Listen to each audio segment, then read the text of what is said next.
Just drink. I like it. I know, it's great, right? Another!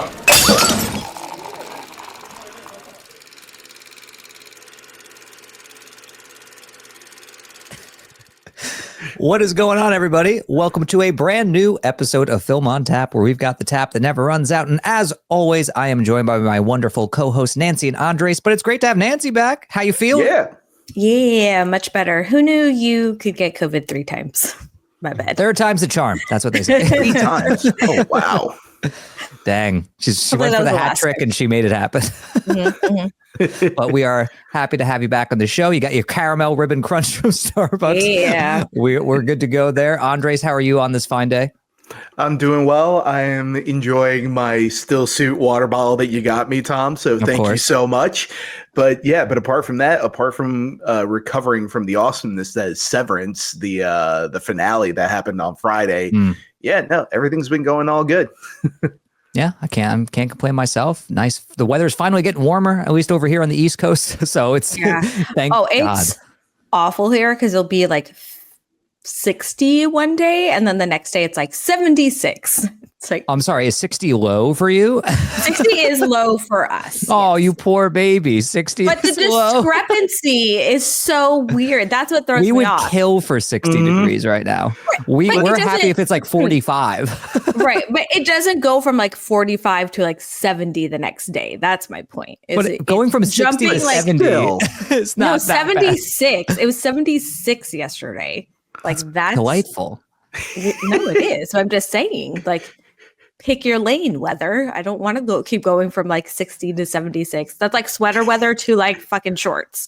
I would kill to have that discrepancy. I would get down on my knees and beg for that weather. Yeah, for us, it's way worse. Like, we've had it be in like the 50s where it's nice, and then literally the same day it'll drop down to like 30. So like, it's just no. That's just daytime, nighttime. No, it's like morning, afternoon / early evening. Kind of sounds like climate change, doesn't it, guys? All right, don't be that guy. Boy. Don't be that guy. Jeez Louise. We're just complaining here, okay? Yeah, whatever. You hit a sore spot for us East Coasters. Oh, yes, so. But anyway, speaking of climate change and speaking of terrible segues, let's talk about our show today. We've got a few new trailers to talk about, some exciting ones, and we got a brand new movie to talk about in Snow White, the highly controversial new Disney film that has been shrouded in many a controversy and many a piece of drama. We're finally going to be able to review that for you guys, but before we get there, got to talk about some trailers. And today, the first trailer we're going to be covering is the trailer for the new Disney sequel, Freakier Friday, which stars Lindsay Lohan and Jamie Lee Curtis. That's right. They are back for a sequel to the beloved classic Disney film. Got our first trailer, first peek of the film, which hits theaters this August. What do we think of this first trailer? Nancy, let us know. Actually, I'm wanting to see this. I thought when I first heard about it, I was like, ugh, another sequel so many years after. I always hate when they do that. But when I saw the trailer, it actually looks pretty fun. The original I loved when it came out. I would watch it all the time. And I think it's very much sticking to the same tone as the first one, at least from what we're seeing in the trailer. You know, it's not like really groundbreaking. They're just doing what they're doing in the first one over again, which I think is fine for this type of movie. It's very Disney. It's very fun. It's very much seems like a family film that you don't have to take too seriously. So I'm on board for this one, actually. Okay. Andres?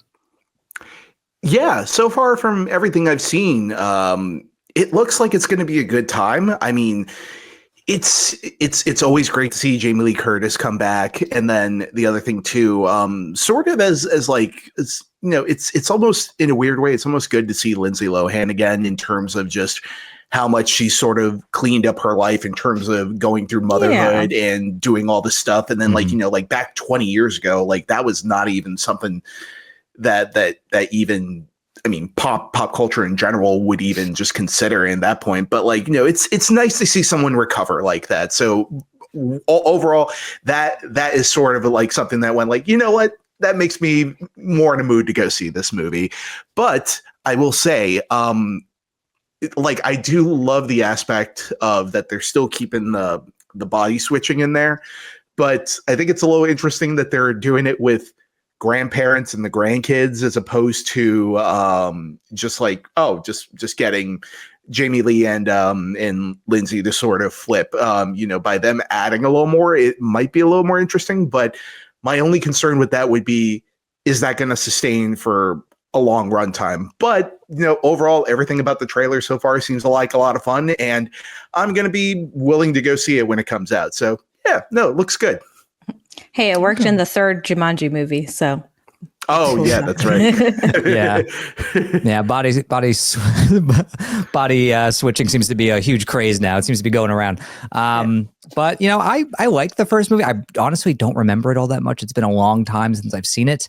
But I do remember. Young. Were you born when the first one came out? Yeah. I was born in '93, asshole. Jesus Christ, I'm not that Not young. really. Oh my God.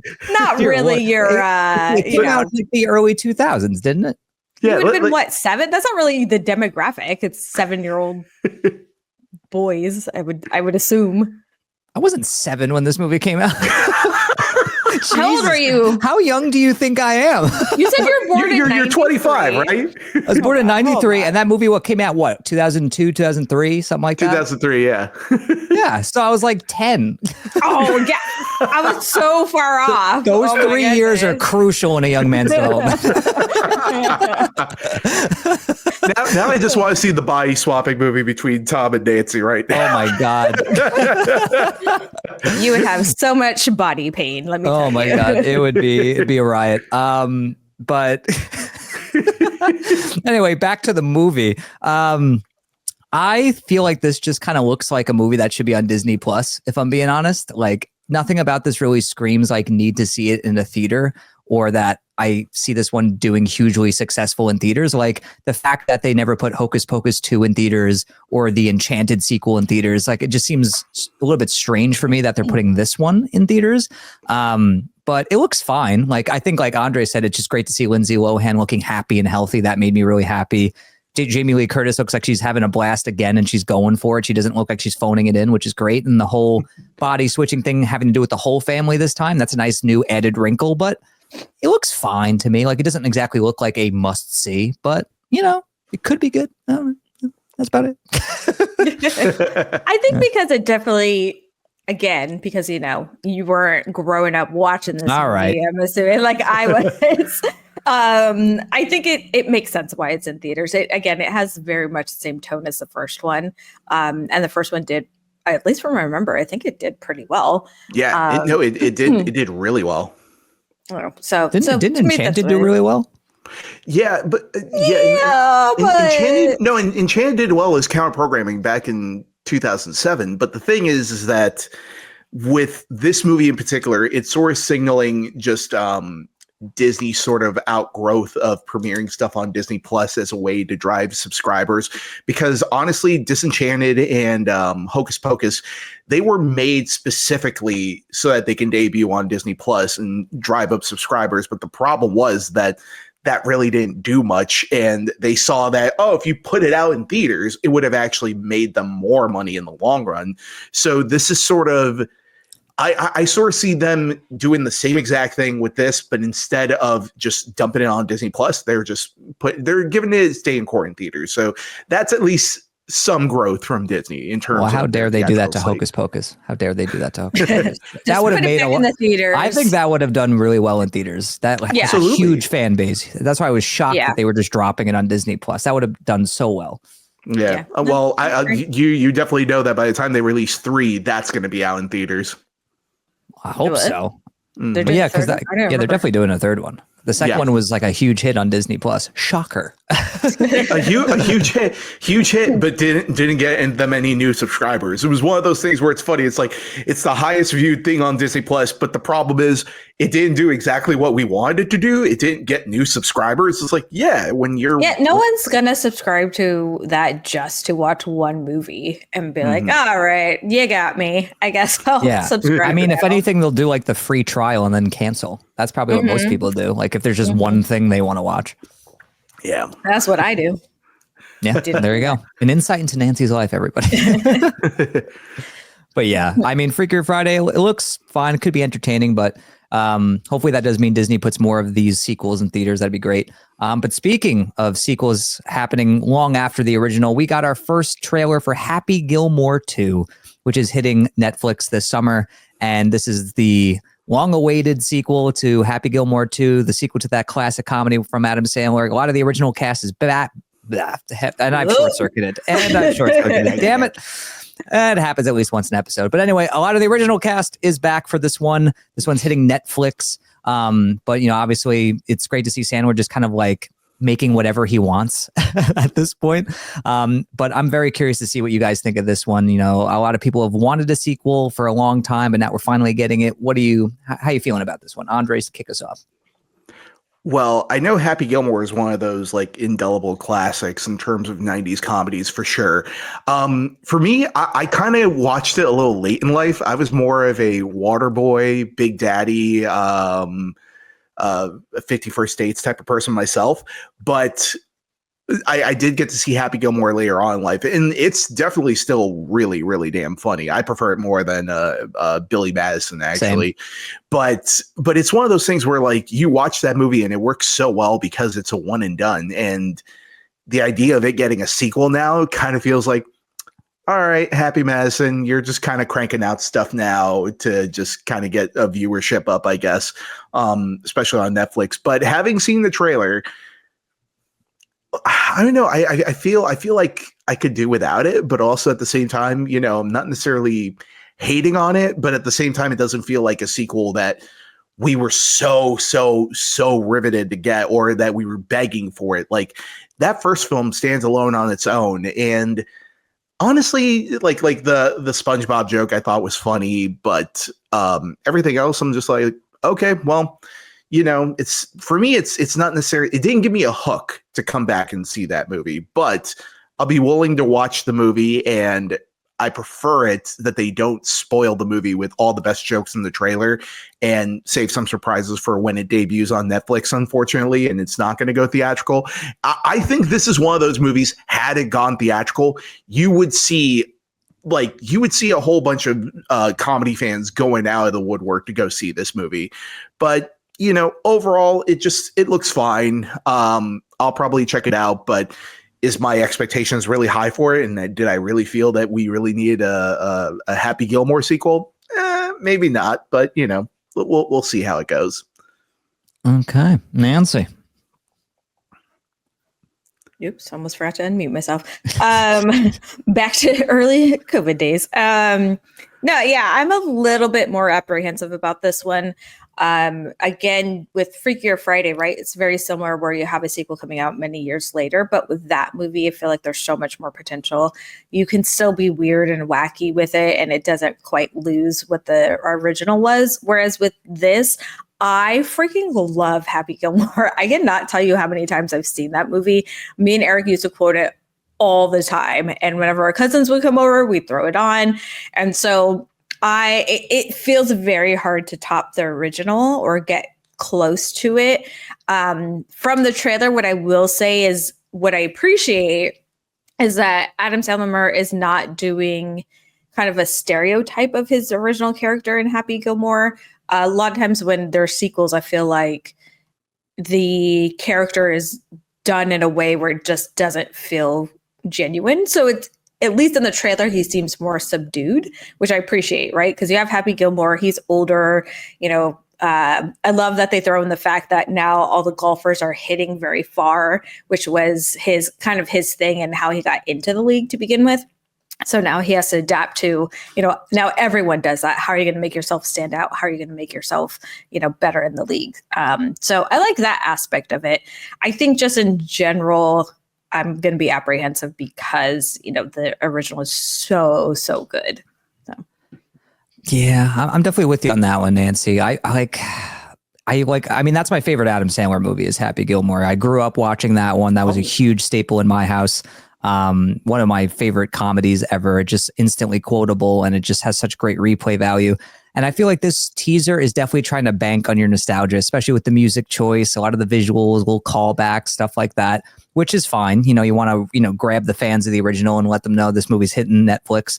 But a lot of these, sequels that happen so much longer, after the first film, they don't turn out very well. Very rarely do they. Like, I'm not expecting this to exactly be a Top Gun Maverick. Let's say that. Yeah. Like, if for me, like, best case scenario, like, I'd like this to be like a Hocus Pocus 2, where it's entertaining, it's fun, it doesn't taint the original, it feels like a nice follow up, but it's not as good as the first one. Like, if we get that, for me, I'm happy. But I do have a lot of fears with this one because any attempt at humor in the trailer didn't quite work for me. It felt a little cringe. But I feel like I kind of want to know what more of the story is. Like, what pulls him back into golf, being at that age. Like, why is he, being competitive again? I like the fact that Julie Bowen's back as, his love interest from the first film. That's a nice touch. And I definitely like the nostalgic feel of this trailer. It doesn't feel like a typical Adam Sandler, over the top comedy, which thankfully they're not trying to do here, at least from this trailer. But yeah, of course I'm going to watch it. I love the first film. And even if I hate the second movie, my curiosity alone is going to make me want to watch this movie.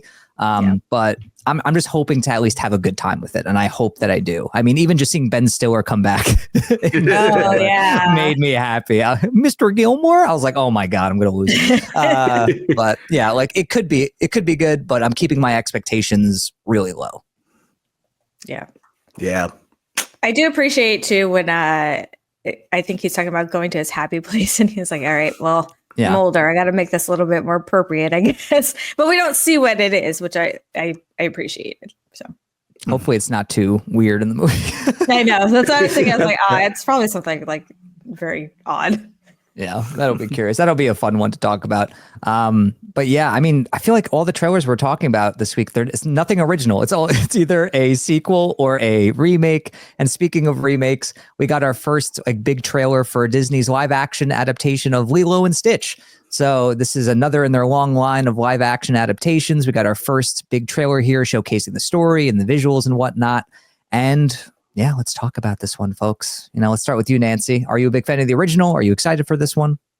Yeah. First of all, screw you guys. You haven't even seen the original, which I cannot believe. Why are you being so hostile? Jesus Christ.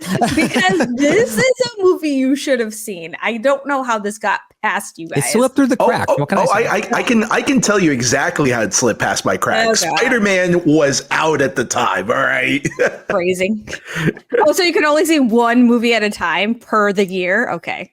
What when I was a kid, I was the only one paying for my movie tickets. Hells yeah. Okay. You can only see the one movie for the year, and you can never see Lilo and Stitch ever again after that. Okay. But yeah, you know what? I made the right choice. How would you know? No, seriously, you guys should watch it. But I'm curious if you guys are going to watch it before this one, or are you going to wait so that just in case that doesn't change your impression of this one? I have a friend who literally is like, I'm going to sit you down and watch this movie. It's stupid you haven't seen it. Okay, good. Perfect. Yeah, I've had multiple people in my life. No, I've had multiple people in my life say how have you not seen it? And I've had to go into pure defense mode. So I'm probably going to end up seeing it before this movie comes out. Okay. Perfect. Oh yeah, no, me and Jen, we're already making plans to see it next week. So it's definitely happening really soon. Can't you just stream it on Disney Plus? Yeah. Yeah, it's on Disney Plus. So you said plans to go see it. You mean just to watch it at home? Go to your living room and see it. Well, we're gonna plan a meal. How's that?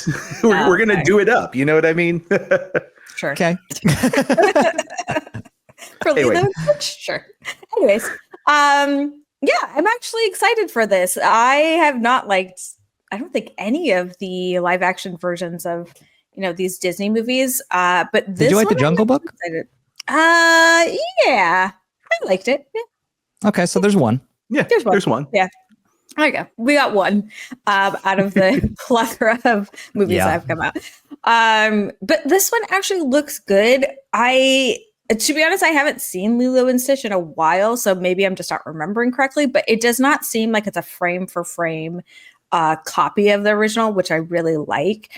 There's some new jokes in there. There's a lot you can do with Lilo and Stitch, I feel like, to make it original and make it feel fresh. And I really like the little girl that they cast as Lilo. I think she's adorable. I think she's perfect.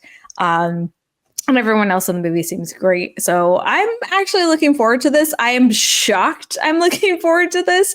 I really thought when it first came out, I was like, oh, he's cute, but I don't know.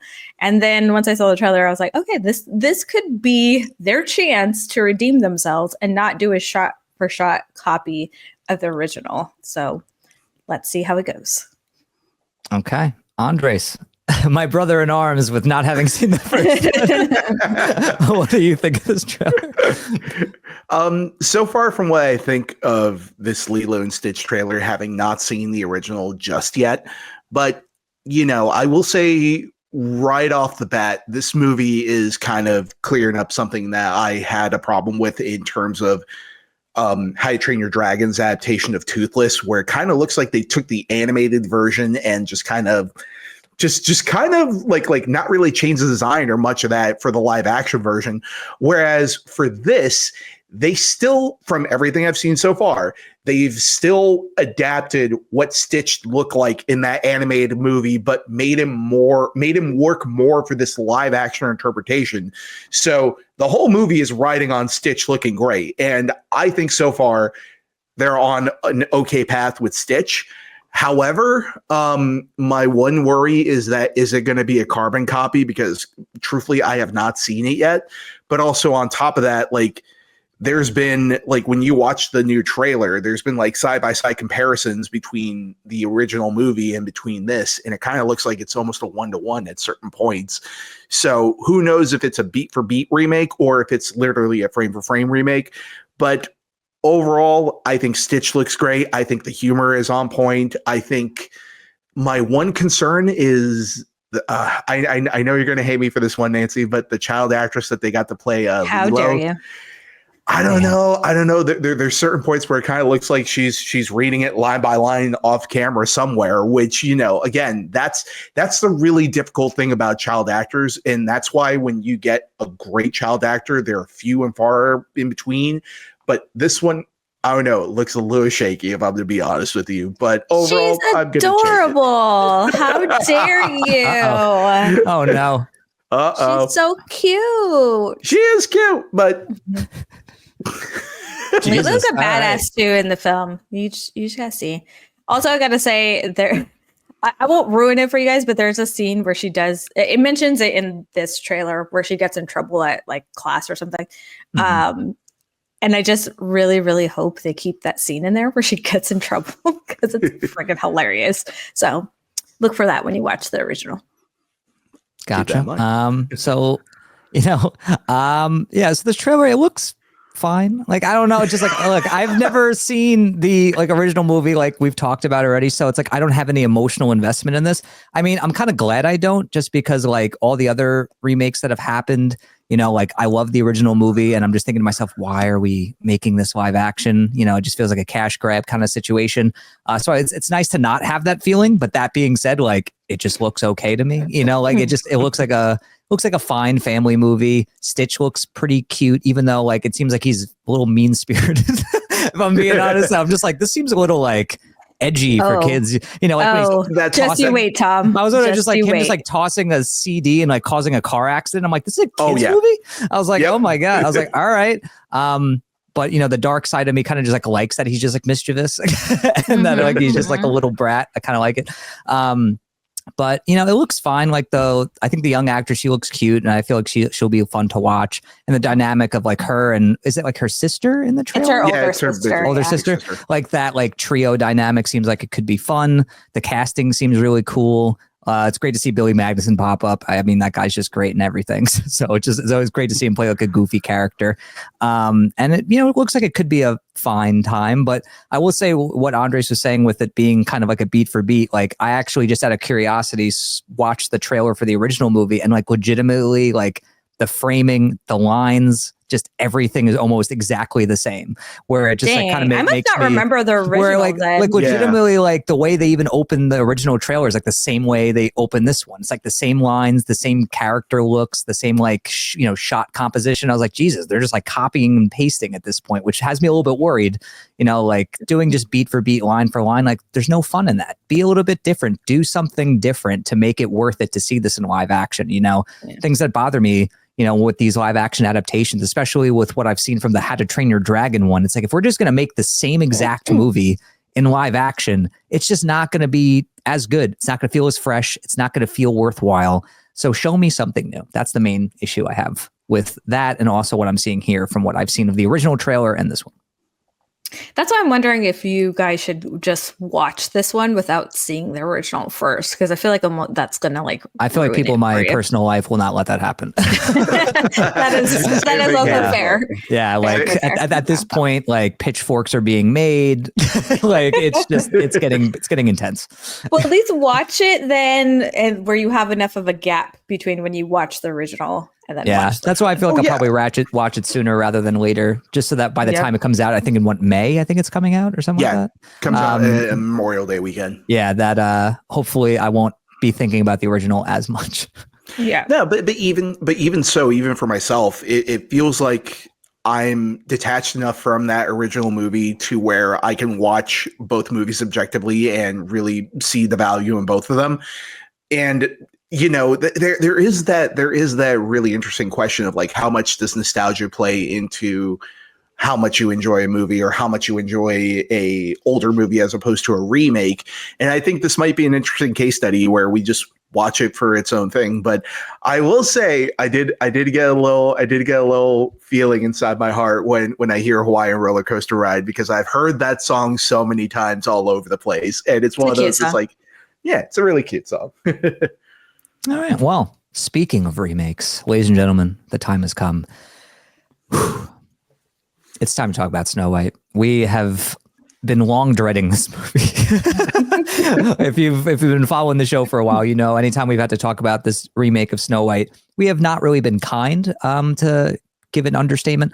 But the movie's here. We got a chance to see it this past weekend. We're going to be talking spoilers. So if you haven't seen the movie, there's going to be some big spoilers in this discussion. So see the movie, come back, or if you don't really care, you can keep listening or watching. But we're going to be talking about the movie, giving our general thoughts, and then diving deep into spoiler territory, what we liked, what we didn't like. So here we go, guys. Snow White, general thoughts. Go, after leaving the film. Let's start with you, Nancy. What did we feel about the remake of Snow White? I actually feel that I left it with more positives than I thought I would. Now that's a very, very, very low bar. So it's still not saying much. But it wasn't as bad as I thought it was going to be. I also feel like Rachel Zegler really shot herself in the foot with this one, because she was going around and press being like, oh, it's so different. Like, basically being like, we don't need a man to save us and we're going to fix all that and da da da. And weird. I watched the movie and it's pretty much the same thing. They did add things into it, yes, but the concept is still there. So I feel like it was very unnecessary to kind of push that point of it, making it feel like it was going to be this completely different story.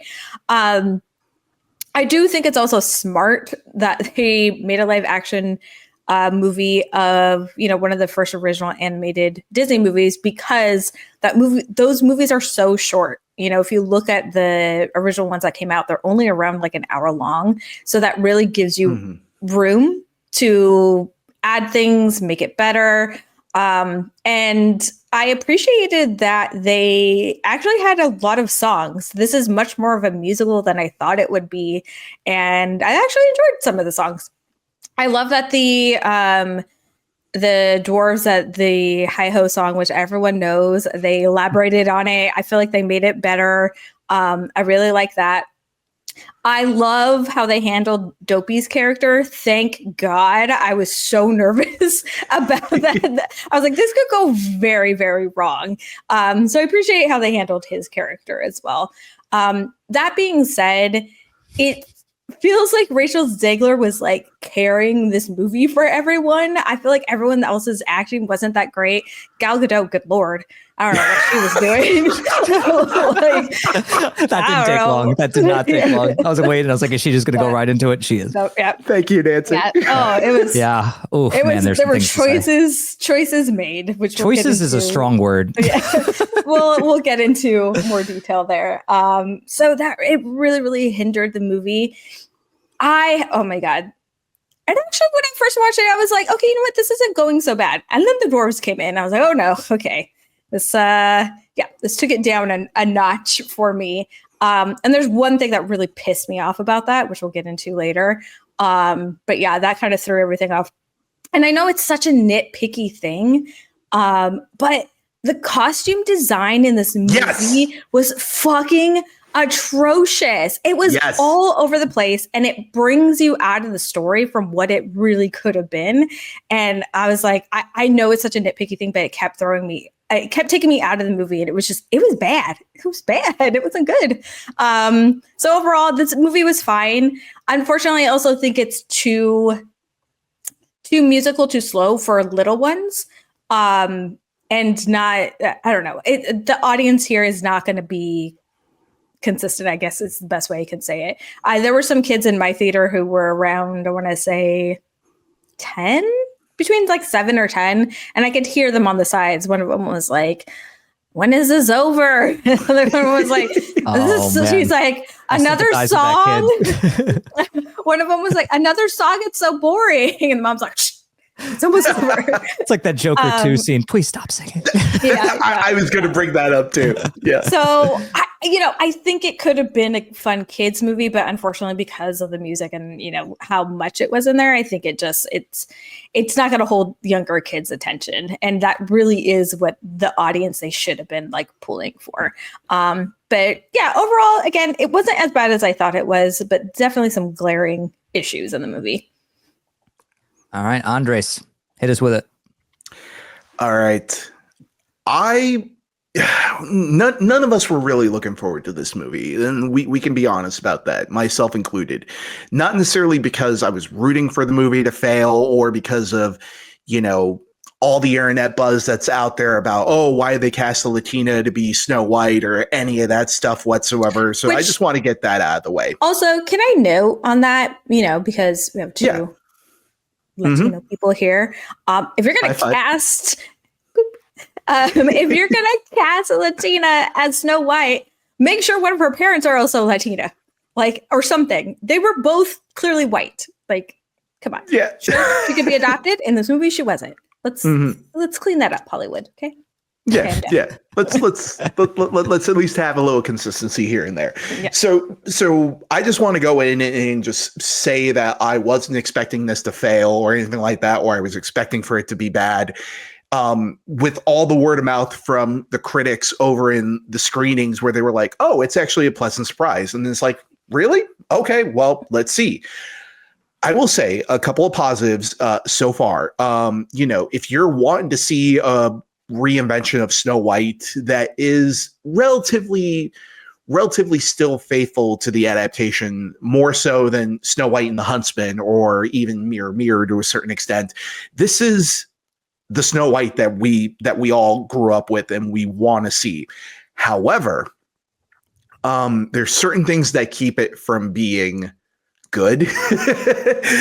Certain things that keep it from being good or being something that feels like it has a purpose of being. To get some of the pros right out of the way, Rachel Zegler is a born star. She is a performer. She can act. She can sing. She is carrying this movie all throughout. Never once did I have a moment where I was like, man, she's kind of irritating me or anything like that. No, she was fantastic all from start to finish. And you saw exactly why they cast her as Snow White. And she was the right person for the job, in my opinion. Also, I agree with you, Nancy. The tunes and the music, some of the stuff that they adapted from the original and they put it into this one, they adapted it for live action and they made it a little different. They didn't necessarily add some stupid thing written by Lin-Manuel Miranda that all of a sudden feels out of place and it doesn't feel in line with the rest of the movie. Everything that they add feels like it was supposed to be there at some point, or that it feels natural to the story that they were telling. I love that they had a song called Princess Problems. Oh yeah. That was hilarious. Yeah, I really like that. Yeah. And also I feel that the humor was on point at certain points as well too. It definitely did hold that balance between it being a kid's movie and sort of, giving a little nod and a little wink to the adults at certain points as well too.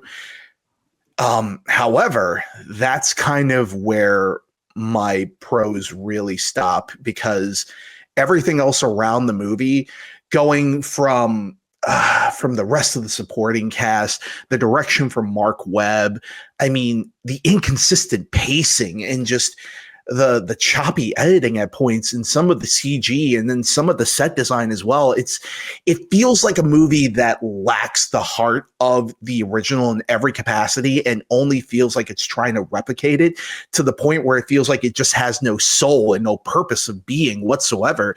And that's sad, because Rachel Ziegler is great. She is fantastic throughout this entire movie, but everything else around her is just falling apart at the seams. Oh my God, Gal Gadot! What the like Gal Gadot's performance in the entire movie is very akin to what William Shatner used to do, where it's like it's very choppy. It feels like someone is reading from a cue card. Like I guarantee you, every time they cut from her to something else, she probably said like line, and like it just felt so disorienting. And this is before we get to the singing. All right, guys, can we just acknowledge? Dude, the singing was painful. Could we just acknowledge Gal Gadot is infamous for putting out an Imagine video where she's singing Imagine, and Disney looked at it and they went, yeah, give her 2 songs. Yeah, give her 2 brand new songs. I just don't understand it. But going on to Nancy's point as well, too, with the set decoration and with the costuming, it looks like a Halloween Spirit movie, where it looks like a high school production of some sort, but adding all the CGI in the background, and just it looks so off-putting. And that's not even getting to the dwarves either. The dwarves, I feel that the writing on them was strong, but the portrayal and the CG elements were kind of a little weird. It kind of felt like they needed to pick a road and stick to it, but they were so in between on that, and they were very non-committal on that aspect, that I think it really hurt the movie in terms of having its own soul. But honestly, yeah, this movie is a freaking mess. And for this movie costing damn near $270 million, where did all that money go? Seriously. So CGI. Gal Gadot singing lessons, and it didn't pay off. Judging there were singing lessons. Oh my goodness. But yeah, it's not good. Probably out of the 3 of us, I feel like I might have went in with the lowest expectations, just because I've just really, aside from the Jungle Book, I have just like despised every one of these live action adaptations. They're just pale. They just pale in comparison to the original movies. They fail to recapture the magic. They're just dull and lifeless and mediocre and soulless, to put it lightly.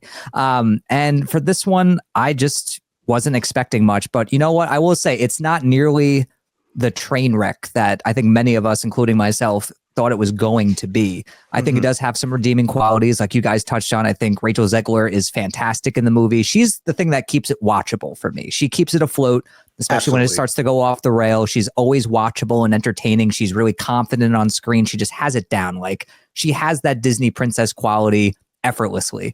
But I would love to see her in a movie where she doesn't have to sing. Yes, she's a phenomenal singer.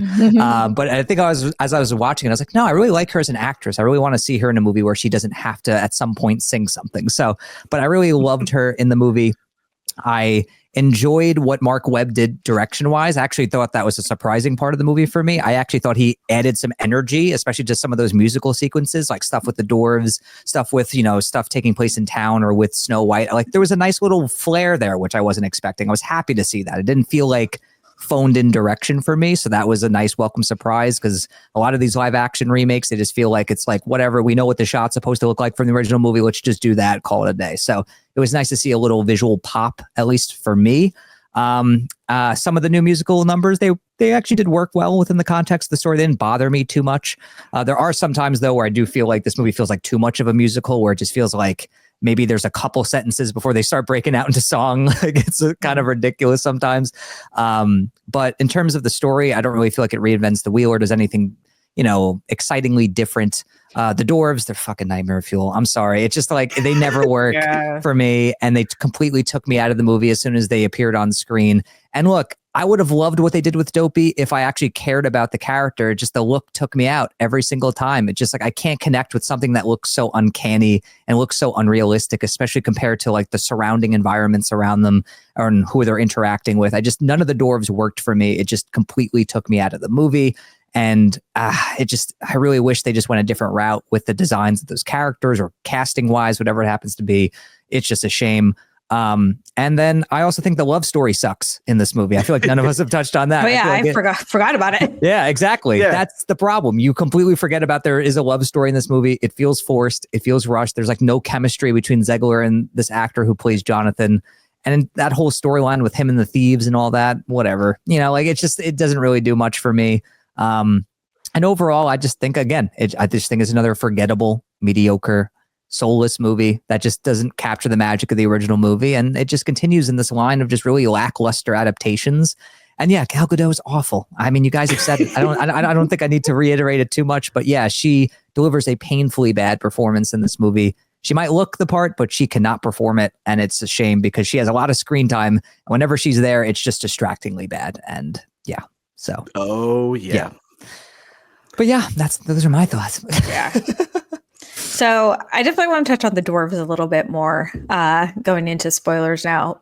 It really pissed me off that within the band of thieves or whatever they were called, I was wondering if you're going to that there was a little person. There was a small person in their team. Yep. And like, why couldn't you, if you have one person there, why couldn't you hire actors, real live actors as the dwarves? It doesn't make any sense. You're taking away jobs from people who, let's be real, don't get a lot of opportunities in Hollywood. And this could have been I know we've talked about this before when the trailer came out and whatnot, but this could have been an opportunity to make the dwarves not so quirky, I guess, and make them real live people. You're going to do that, make them CG and then put someone else in the movie. It just was like almost like a slap in the face. Like, come on, what are we doing here? It was almost like showing us that it could have worked. Yeah. And why are we still making magical? This is pissing me off. Like in the beginning, they're little like shiny hands and they light up the coal or whatever the hell they're mining. I was just like, why are we doing this still? There's no reason to add that in. The fact that they're 250 years old, why are we doing that too? Like, there's no reason to it. It didn't even come back in the plot, at least from what I remember, like that they are that old. It had no significance. So I don't know, that really pissed me off. I was like, are you freaking kidding me? Yeah. Yeah, no, I'm fully in agreement with you on that. And then the thing is that they do certain things with the dwarf characters in the writing that does give you a little more in terms of what they're like and what their temperaments are with each other.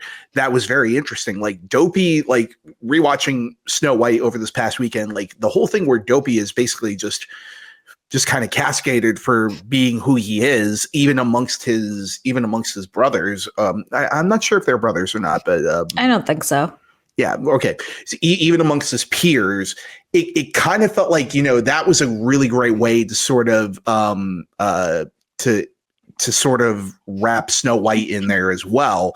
And in terms of making her have something in common with him to that point where that little scene where it leads into the whistle while you work, like that gave it so much more meaning at the end of the day with that song. And yeah. I love the change that she's singing it with the dwarves apart from, in the original where she's just kind of by herself over in the house and making all the creatures do all the work and stuff like that. Like I felt like this is your house. You're going to clean it with me. Oh yeah. Which I was waiting for. I was like, okay, they're not going to make her clean this shit by herself, are they? Okay. Good. Yeah. And the other thing too was the second that Dopey spoke in the theater in the movie, our theater had a really funny reaction where all of a sudden people were just like, oh, and then like out of nowhere, just like you just heard everybody in the theater just all do that same exact sound, and then we all laughed all in unison, not because of what was going on with the movie, but because we were laughing at each other's reaction. We had a packed house for this movie, shockingly enough. Yeah, same for me. I mean, mostly kids, but Well, actually, the thing is, the funny thing is that it was mostly kids all the way up in the front, and then it was a lot of senior citizens in the back seats. So, people were coming to this movie, despite the nostalgia of it all, and despite the fact that this is a movie made specifically for kids.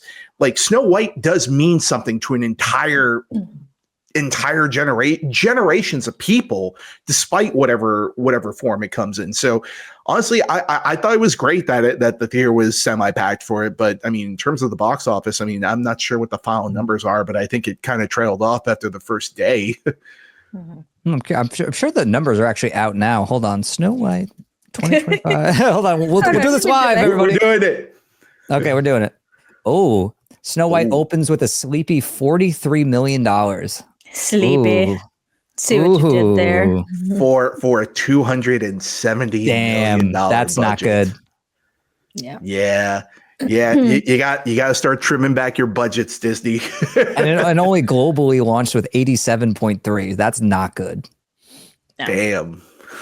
Oof. Wow. That's a big hit. Oof. Yeah. Oof. Yes. Yes. But back to the dwarfs. Yes, you're saying, Andres. Yeah, but I'm saying that the dwarfs, they didn't quite nail down exactly what they wanted to do with those characters. That it sort of kind of felt very strange and very weird. But I did love the humor that they incorporated with the dwarves themselves. Probably my favorite moment of the entire movie is when Doc comes out and it's after what's his name, Jonathan has gotten the arrow through him, and then all of a sudden Doc is like, I tried this, I tried that, I tried this, and then he comes out and he stumbles. And he's like, oh, I thought he was dead. Yeah. I really love that part. The best part of the movie. Oh, I thought he was dead. I like that they actually made him smart. I feel like in the original they just called him Doc and he just said like stumbly sentences, and it's like he actually had a degree in this movie and knew about rocks. And I think they definitely fleshed out the characters more. Obviously not enough, I feel like, but definitely more from the original. So I appreciate the attempt, but again, why are we doing CGI dwarves? So stupid. Yeah, honestly, I feel like that casting choice of like having him be a thief, I think that was in like direct response to like them being called out for like possibly casting those kinds of actors in those roles. Like, oh, we'll cast them in a role that's more like a normal character to try to like overcorrect. And I feel like that's why that was there. But I feel like now, like you guys said, you see that, you're like, oh, the Doors would have looked great in live action if they like cast it that way. So I feel like it was just kind of like, there's going to be two sides to that story, I feel. Yeah. Mm-hmm. Yeah, and it and makes the other sense. thing too is that the entire movie, they don't necessarily call them dwarves. They don't call them anything. Yeah. You just you just see them as the characters themselves. Even the little person that's in the group of the thieves, it's never once called out. It's like, this is our buddy, or they don't make it into a moment. He's just there. And that's exactly what they could have done.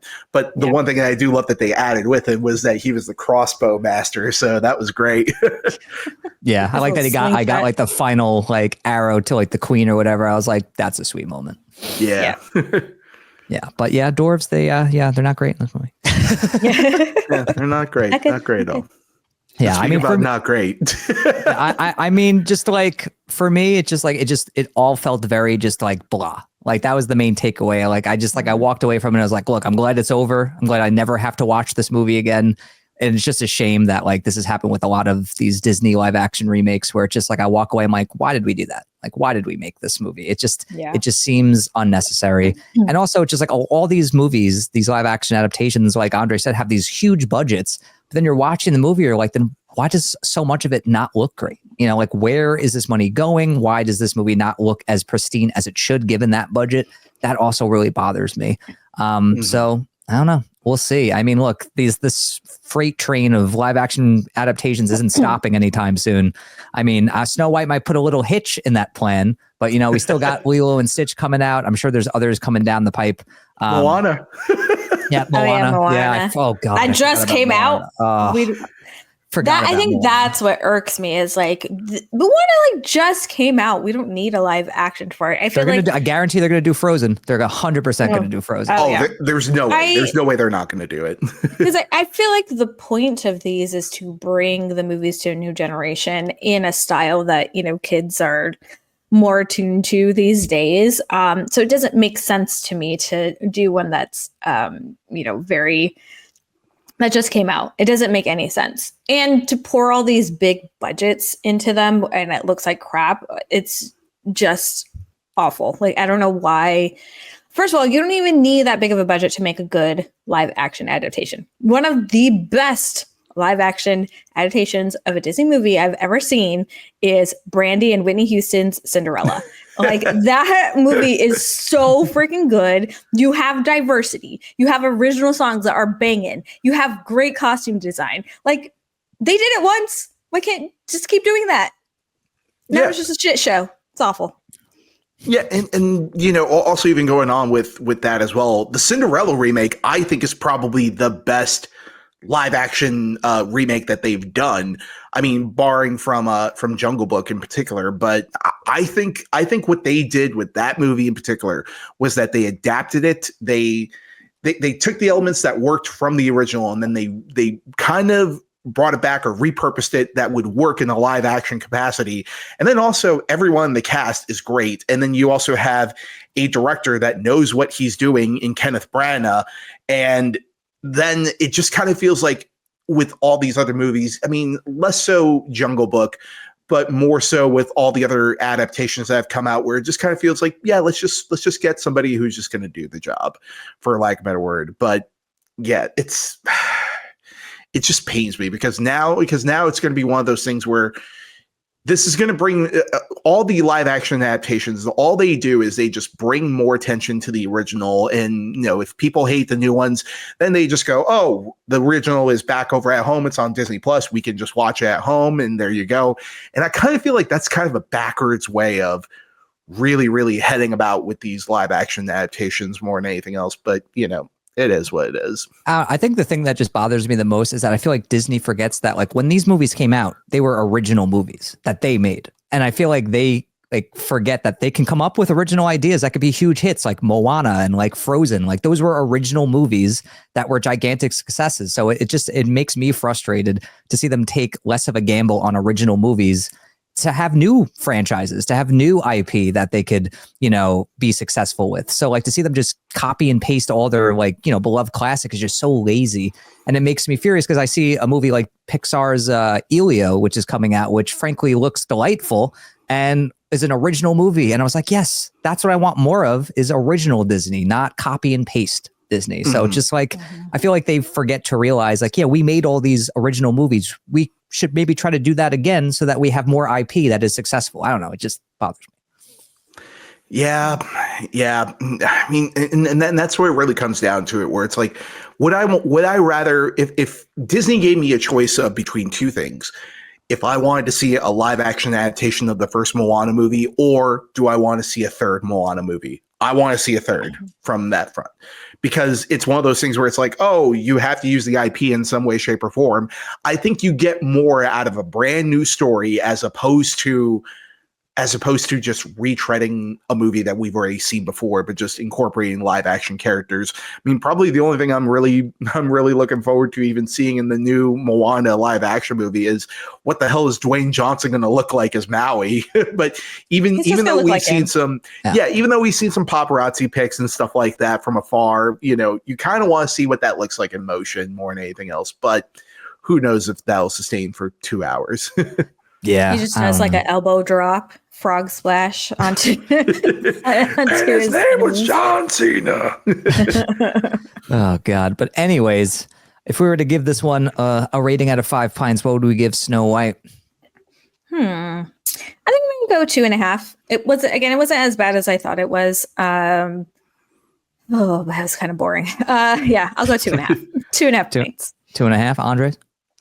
Yeah, overall, the movie, it's not the train wreck we were all expecting it to be, or that, frankly, some of us in the film space wanted it to be. There's certainly a lot of redeeming elements to it. Rachel Ziegler is by far the biggest element and is probably the one that's going to come out on top from this movie. But the supporting cast, your villain, everybody else, this is going to leave a dent in their career going forward. And I think while they tried to adapt this, it didn't work and it didn't nail the mark on certain elements. And it kind of with a lot of those creative choices really alienated the audience. I saw firsthand in the theater people just literally debating whether or not they should leave way before the movie's even over. I mean, especially during Gal Gadot singing where she's dipping the apple. You know, we actually had a couple of people just get up and get down, get up and get down. We were like, oh Yikes. my God. And then someone released a clip of that online. And I'm like, man, okay, it's not just happening over at my theater. But overall, the movie, it just doesn't work, unfortunately. And despite everyone's best efforts, Rachel Ziegler included, and even Mark Webb as well too, it just didn't work. And overall, it's not a movie that I can recommend. And it's not a movie that I'm going, hey, if you had $20 to go see a movie, go see this and give it a chance. Overall, for me, it's a 2 out of 5. It's a 2 out of 5. Yep, I got to go similar here. I'm going to go 2 out of 5 pints for this one. It's not as bad as I thought it was going to be, but it still ain't great either. It's got a lot of problems, a lot of issues, and even despite a great performance from Ziegler and some fun moments here and there, it's just a lackluster imitation of a far better film. And yeah, that's all I got to say about that. But thank you for tuning into our brand new episode of the show. We hope you enjoyed our takes on these trailers and, of course, Snow White. Let us know what you think of these trailers and Snow White in the comments below. Always curious to hear your thoughts. And before we head on out, where can the fine people find you guys on the interwebs? Nancy? You can find me at PL_Band-Aid on Twitter and Instagram. Of course, you can find me here. Leave comments. I'm catching up on everything still from being sick. And yeah, every once in a while, you can find me over on Cinemojis. All right, Andres?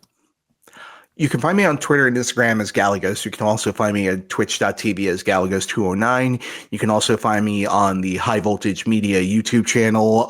We're doing several reviews on there. You can also find me editing our good buddy David Jadoyan's Cinemojis episodes as well too. And we just put out a really, really fun video game adaptations episode. So go on over and check that out as well. And you can also find me here. All right. And you can find me here. And you guys can find me on Facebook and YouTube at Chattelbash Reviews. You can find me on Twitter and Instagram at Tom Chattelbash. And you can also find me on Letterboxd at T Chattelbash if that is your thing and you're curious to see my film log, if you will. And just thank you for tuning into a brand new episode of the show. Whether you listened to it or you watched it, we appreciate it. And thank you for tuning into a brand new episode of Film on Tap, where we've got the tap that never runs out. Take care, guys. Bye.